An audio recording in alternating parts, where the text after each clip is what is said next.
আরজিকর কাণ্ডে এবার দোষী সঞ্জয়ের মুখে সিবিআই অফিসার সীমা পাহুজাকে ইতিমধ্যেই স্ক্যানারে রেখে তদন্ত করার দাবি তুলেছেন বিজেপির সাংসদ অভিজিৎ গাঙ্গুলিও।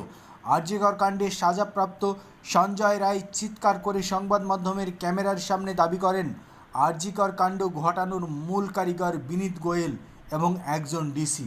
তবে কি সেই ডিসি ওই সীমা পাহুজা, সিবিআই আধিকারিক সীমা পাহুজা? সে প্রশ্ন উঠছে।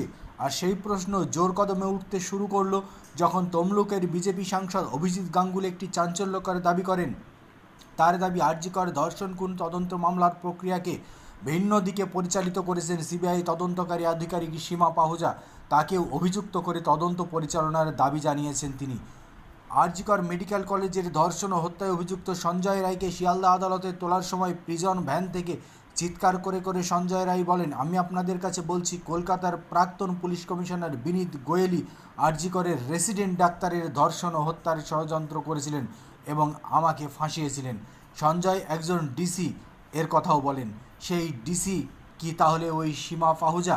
সে প্রশ্ন কিন্তু রাজ্য রাজনীতিতে ঘুরপাক খেতে শুরু করলো। সেই প্রশ্ন আরও উস্কে দিলেন বিজেপির তমলুকের সাংসদ অভিজিৎ গঙ্গোপাধ্যায়। সীমা পাহুজা একজন সিবিআই আধিকারিক। তিনি আরজিকরের তদন্ত মামলার মোড়কে অন্যদিকে ঘুরিয়ে দিয়েছিলেন কার্যত এই বড় মাথাদের বাঁচানোর জন্য। এমনটাই কিন্তু প্রশ্ন উঠেছিল।